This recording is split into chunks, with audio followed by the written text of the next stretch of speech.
Et salut les copains, très bienvenue dans cette nouvelle vidéo. Aujourd'hui, on va parler de montage de figurines. C'est un sujet qu'on a pour l'instant très peu, voire pas abordé sur la chaîne, et pourtant c'est quand même un sujet qui est vraiment hyper important. Alors bien évidemment, pour ceux qui vont jouer à des jeux où les figurines sont déjà montées, ça le sera moins, mais pour tout le reste, c'est quand même vraiment quelque chose à pas négliger quand on veut faire de la jolie peinture. Et le problème avec ce genre de sujet, c'est que c'est considéré comme basique, et donc du coup, c'est peut-être quelque chose qu'on aborde un petit peu moins. Sauf que comme je disais, ça reste quelque chose de super important. Tout simplement parce que ça va faire partie un petit peu comme la sous-couche des fondations de notre peinture. C'est ce qu'on va faire en tout premier sur notre figurine, et donc du coup, si ça c'est mal fait, il y a de fortes chances pour que du coup ça ait un impact sur notre peinture, et bien sûr, pas un impact positif. Mais alors du coup, quelles sont les étapes pour bien réussir son montage? Qu'est-ce qu'il faut utiliser comme matériel? Quelles sont les erreurs à ne surtout pas commettre? C'est ce qu'on va voir tout de suite. Alors bien sûr, si la vidéo te plaît, et d'ailleurs si tu penses qu'elle peut être super utile pour un copain qui se lance dans la peinture sur figurine, et qui en est encore justement à ses tout débuts, qui sait pas trop comment monter une figurine correctement, n'hésite pas à la partager, bien sûr. N'hésite pas aussi à la liker et à t'abonner à la chaîne, ça aide vraiment mon travail, ça m'aide à vous faire toujours plus de vidéos, donc n'hésite surtout pas. Et bien sûr, tu peux aussi te rendre sur le blog apprendre-la-peinture-sur-figurine.com, j'ai toujours en téléchargement gratuit le petit guide du débutant en peinture sur figurine.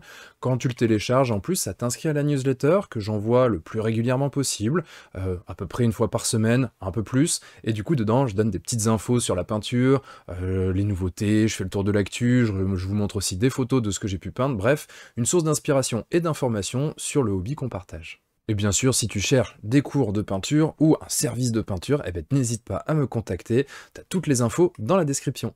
Alors concrètement, comment on monte notre figurine? Par quoi on va commencer? Et bien souvent, quand on doit monter une figurine, on a des morceaux de cette figurine qui sont sur grappe, c'est-à-dire que elles sont toutes reliées à une espèce d'armature en plastique, et bien évidemment, il faut découper les pièces de cette armature pour pouvoir les monter les unes les autres. Et du coup, la première question, c'est un peu comment on fait pour les démonter correctement, proprement, histoire que tout s'emboîte bien, que ça soit un vrai puzzle et pas un casse-tête. Et bien pour ça, le meilleur outil que moi j'utilise, en tout cas celui que je recommande vraiment, c'est la pince coupante, mais pas n'importe quelle pince coupante. Si on utilise une pince coupante qu'on achète dans un magasin de bricolage, très souvent, elles ont un côté qui n'est pas plat, ou en tout cas, elles n'ont pas de côté plat. Et ça, c'est un peu un problème, parce qu'une pince qui est coupante, mais qui n'a pas ce côté plat, elle va avoir tendance à couper en biseau. Et donc pour ça, ça va un petit peu être plus compliqué de bien correctement dégrapper nos figurines, et en plus de ça, ça risque d'abîmer les pièces les plus fragiles. Parce que souvent, quand on est sur une pince de bricolage, on se retrouve avec une tête qui est un peu épaisse, on a du mal à la passer correctement dans tous les petits recoins quand on va chercher à dégrapper des pièces assez fines, et donc du coup, on va couper un petit bout de la pièce, ou encore une fois, ça va couper en biseau, et quand ça coupe en biseau, ça c'est un vrai problème aussi, parce que du coup, ça va manger sur notre pièce, et dans un moindre mal, on va dire, ça va rendre le côté de nettoyage qui va suivre un petit peu plus long et compliqué. Alors du coup, moi, ce que j'utilise, comme je disais, c'est une pince coupante avec un côté plat. En l'occurrence, moi, celle que j'utilise, encore une fois, c'est celle de chez Red Grass Game. Je la trouve vraiment superbe parce que non seulement elle a une coupe qui est très propre, elle est très facile à manier, et en plus de ça, elle a une tête qui est très fine, qui peut se glisser un petit peu partout, et malgré tout, elle est solide. Donc, c'est vrai que ça répond un petit peu à toutes les attentes. Maintenant, c'est pas la seule du marché. Là-dessus, je vous laisserai regarder ce qui vous convient le plus, et puis faire votre choix. Moi, en tout cas, c'est celle-ci que j'utilise. Et pour l'utiliser correctement, si on veut un côté plat, c'est pas pour rien. Ce côté plat, on va systématiquement l'orienter vers la figurine, pour avoir le côté biseauté vers l'extérieur de la figurine, vers ce qui sera finalement la tige qui va rester sur la grappe. Parce que comme ça va couper en biseau ce côté-là, et de l'autre côté, par contre, ça va couper bien plat, bien net. Alors, ça ne veut pas dire qu'on va systématiquement arriver à avoir une coupe qui est bien rasante sur notre figurine. Il va rester des petits débris, il va rester des petits reliefs qu'on viendra gommer par la suite, mais en tout cas, ça va énormément nous aider, parce qu'encore une fois, si on coupe en biseau dans l'autre sens, on va se retrouver avec des restes plastiques beaucoup plus importants sur la pièce, et on va devoir recouper derrière, retravailler, ça va nous prendre plus de temps, et selon comment c'est fait, ça va nous faire mal aux doigts. Donc on fait le côté plat contre la figurine, le côté biseauté à l'extérieur, et avec ça, on a des coupes qui sont super propres. Alors, point important, malgré tout, à préciser dès maintenant, c'est que il ne faut pas, ou en tout cas je ne recommande pas, de couper toutes les pièces comme ça de sa grappe, de les entasser pour ensuite les monter. Tout simplement parce que maintenant, les figurines sont de plus en plus abouties, elles sont de plus en plus complexes, donc du coup elles sont de plus en plus jolies, mais eh bien ça veut dire qu'on ne va pas avoir des pièces qui sont interchangeables. Il y a une époque, il n'y a pas si longtemps que ça, ok, ça me vieillit un petit peu, mais on pouvait tout dégrapper, et puis on pouvait monter un peu comme on voulait, parce qu'en fait, un bras était interchangeable avec un autre bras, et ça posait pas de problème. Aujourd'hui, on a des manuels de montage, il faut mieux respecter l'ordre des numéros, parce que sinon, après, c'est un petit peu un casse-tête pour s'y retrouver. Donc surtout, on fait ça progressivement, en suivant bien la notice de montage, parce que sinon, après, bah, ça ressemble à un puzzle, un peu complexe, et puis si on veut un puzzle complexe, on achète un puzzle, quoi. Donc là, on a découpé nos petites pièces de notre figurine, on les a mis dans un ordre comme ça qui correspond à la notice de montage, pour être sûr de ne pas se tromper. On va pas monter tout de suite, parce que là, il reste des petits résidus de plastique, des petites lignes, des petits picots qui viennent justement du moulage et du dégrappage. Et là, il va falloir nettoyer ces zones-là. On pourrait faire un premier test de montage à ce moment-là, mais on va voir que ça va parfois pas bien s'emboîter en fait. Et pourquoi ça s'emboîte pas bien? Tout simplement parce que justement, on a des résidus de notre coupe qui seront à des endroits qui sont censés être jointifs, et ça l'est pas. Donc là, on va passer un petit peu de temps à nettoyer notre figurine, et pour ça, on va pas le faire n'importe comment non plus. Alors là, en fonction du résidu qu'on va avoir sur notre pièce, eh bien, je vais pas fonctionner de la même manière. Par exemple, si c'est un petit picot que j'ai voulu couper un peu vite parce que c'était une zone d'accès un peu compliquée, là, je vais refaire une coupe avec ma pince coupante. Je vais raccourcir le picot au plus proche de la figurine, quitte à derrière refaire un nettoyage comme on va faire là juste après. Mais dans tous les cas, j'essaye pas de recouper des gros morceaux de plastique avec mon couteau de précision. Franchement, c'est une perte de temps, je trouve que ça va beaucoup moins vite. Et puis surtout, en fait, alors, sans dire que c'est dangereux à proprement parler, en général, on va prendre appui avec son doigt, on va faire... Enfin bref, on va finir par s'entailler un petit bout de doigt là, et c'est jamais super agréable. Donc vraiment, moi, c'est quelque chose que je fais avec la pince coupante, c'est beaucoup plus rapide, c'est beaucoup plus safe. Voilà, on s'évite les soucis. Mais au-delà de ça, on va aussi avoir des endroits où on va avoir des tout petits morceaux de plastique qui sont justement les restes de nos découpes. Et ça, pour le coup, on peut pas racler comme ça avec la pince coupante, et donc du coup, on va avoir besoin d'un couteau de précision. Alors là, il va y avoir deux cas de figure. Soit on a quelque chose qui est de l'ordre d'un résidu de découpe, donc là, je vais utiliser le côté coupant de mon couteau de précision, ou alors, on va avoir plutôt ce qui est de l'ordre de la ligne de moulage. Donc là, c'est quelque chose vraiment de très léger, de très subtil, mais qu'il faut qu'on enlève quand même, parce que sinon, ça va se voir à la peinture. Et auquel cas, je ne vais pas utiliser le côté coupant de mon couteau de précision, mais je vais utiliser le dos.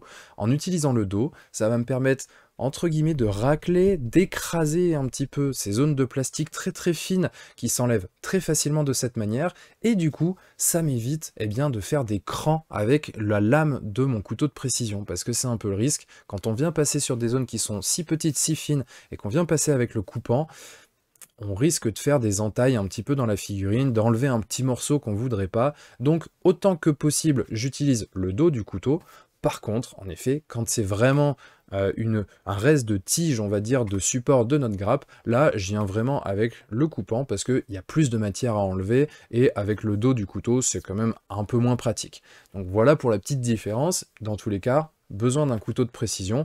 Alors là, j'ai pas de modèle particulier, j'utilise un modèle que j'ai acheté dans un magasin d'art, un truc, voilà, le classique, hein, le petit manche en métal, avec au bout une tête qui se visse, et du coup les lames qui viennent se caler dedans. Tout simple, voilà. Pas besoin de se prendre la tête.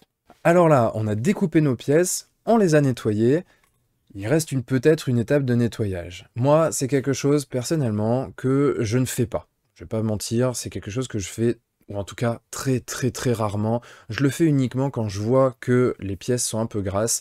Mais c'est vrai que certaines fois, c'est intéressant de passer un petit coup de brosse à dents avec de l'eau savonneuse sur les figurines. Moi, personnellement, je le fais jamais sur des figurines qui sont à monter, je le fais toujours quand je le fais, et comme je l'ai dit c'est très rare, sur des figurines qui sont en monobloc, parce que les figurines en monobloc, souvent je pense qu'ils ont besoin pour les démouler de manière plus efficace, et donc sans les casser, ils ont besoin de mettre plus de lubrifiant pour que ça se détache du moule. Et donc du coup les figurines elles peuvent avoir une pellicule un peu grasse, ce qui fait que la sous-couche dessus adhère moins bien. Voilà, c'est vraiment pas très souvent nécessaire, en tout cas je trouve, donc je le fais au final quasiment jamais, mais je voulais le mentionner ici, c'est pas inintéressant de nettoyer ces pièces avec une petite brosse à dents. Alors une vieille, hein, tu n'utilises pas celle de madame ou de monsieur, bien sûr, mais du coup, une vieille brosse à dents avec de l'eau savonneuse, et comme ça du coup t'es sûr du truc. Bon, là, clairement, nos figurines, elles sont super propres, elles sont bien découpées, tout ça, on a tout enlevé, les lignes de moulage, les restes de grappe, tout ça. Donc, on va pouvoir coller. Pop, pop, pop, pop, pop. Pas si vite.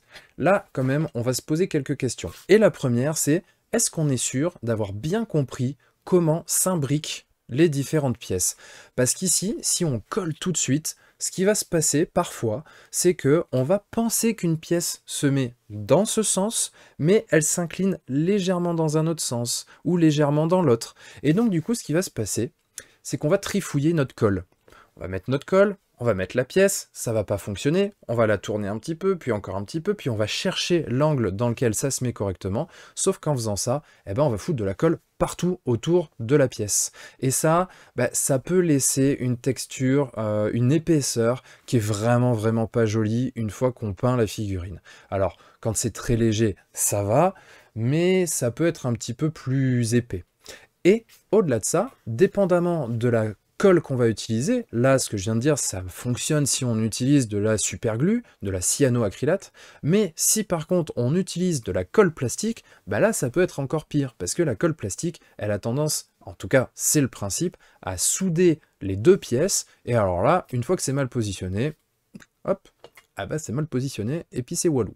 Donc pour éviter ça, moi ce que je recommande c'est de faire un montage dit à blanc, c'est-à-dire on va monter notre figurine, ou en tout cas différentes parties de la figurine, sans coller. Alors on peut le faire au fur et à mesure. J'essaie une première partie, je vois que ça s'imbrique, je colle, puis ensuite j'essaie d'imbriquer une autre partie, ça fonctionne, je colle, et ainsi de suite. Comme ça, on est sûr, ça prend un petit peu plus de temps, c'est vrai, mais on est sûr d'avoir un montage qui est propre, on est sûr qu'il n'y a pas de la colle qui bave de partout, parce que franchement, j'ai vu des trucs, vraiment, il faut pas faire ça, il faut vraiment pas. Ok, donc là c'est cool, tu nous parles du montage à blanc, tu nous parles de colle, tu nous parles de cyanoacrylate d'un côté, de colle plastique de l'autre. Du coup, on fait quoi en fait? On choisit quoi? C'est une très bonne question à laquelle on va répondre bien sûr. Moi, ce que j'ai tendance à utiliser, c'est 99% du temps, voire plus, de la cyanoacrylate. En l'occurrence, j'aime beaucoup ce que fait Colle 21, parce que c'est de la superglue de qualité qui tient dans le temps, qui colle rapidement, donc on n'a pas besoin de tenir la pièce une demi-heure pour que ça colle. Bref, quand j'utilise de la cyano, c'est ça que j'utilise. Maintenant, il y a aussi des adeptes de la colle plastique. Pourquoi est-ce que je recommanderais plutôt la cyano? C'est pour une raison, c'est parce qu'elle colle tout. Elle colle le métal, elle colle les résines, elle colle les plastiques, elle colle les alliages, bref, elle colle tout. Alors que la colle plastique, je te le donne en mille, elle colle le plastique. Donc elle va coller le plastique pur, elle va coller aussi les alliages résine-plastique, mais quand il s'agit de résine déjà, c'est pas la même histoire, et le métal, alors là, t'oublies complètement.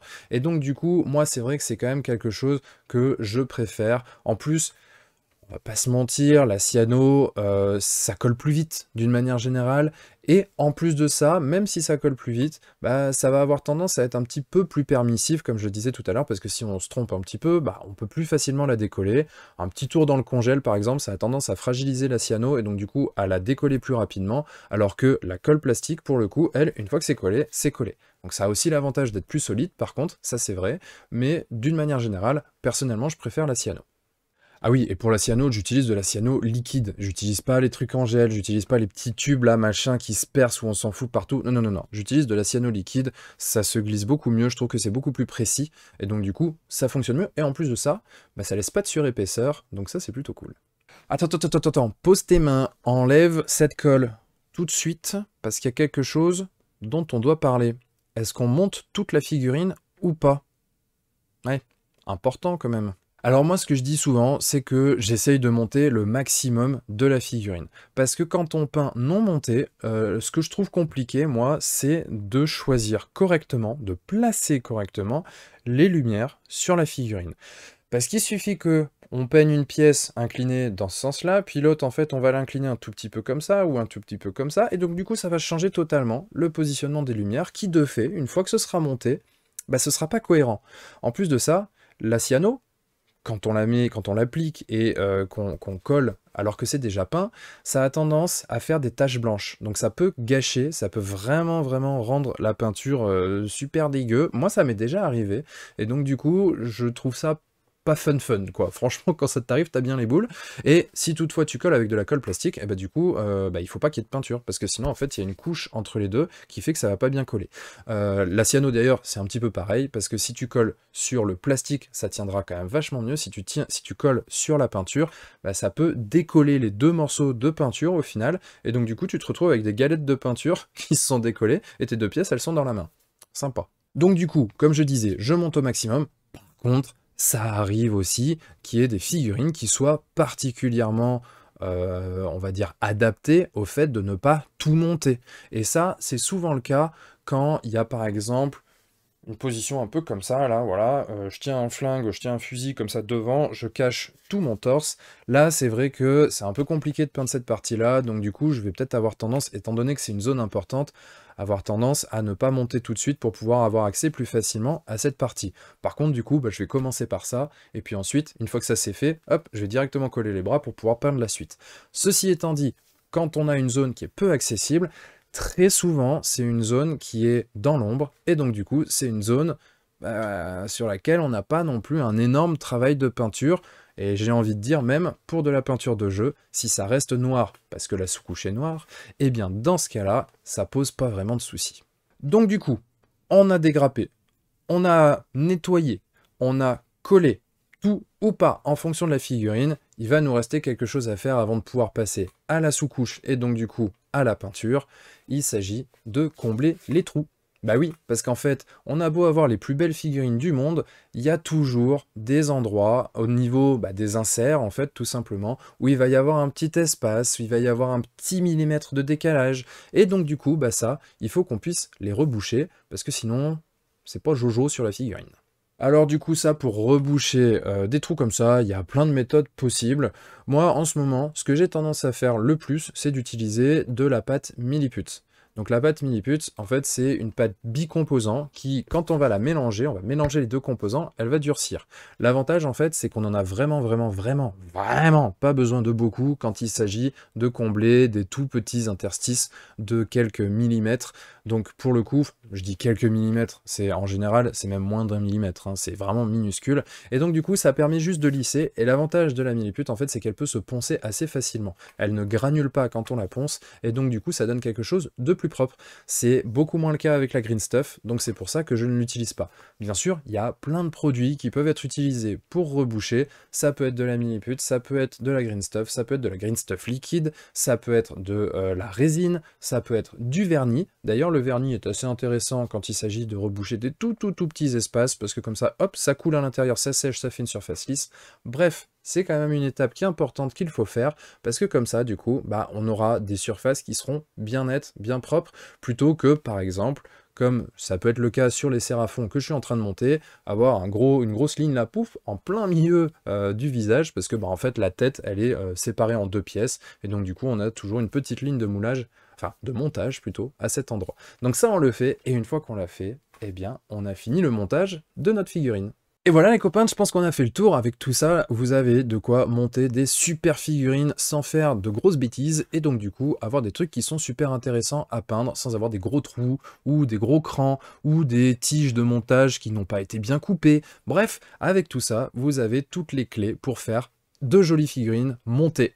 Donc j'espère que cette vidéo elle vous aura plu. Si toutefois il y a quelque chose que j'ai oublié, un petit conseil que vous aimeriez donner à tous ceux qui regarderaient cette vidéo, eh bien n'hésite pas à le mettre dans le commentaire, parce que c'est toujours quelque chose en plus qui peut donner voilà, le petit conseil qui fait la différence.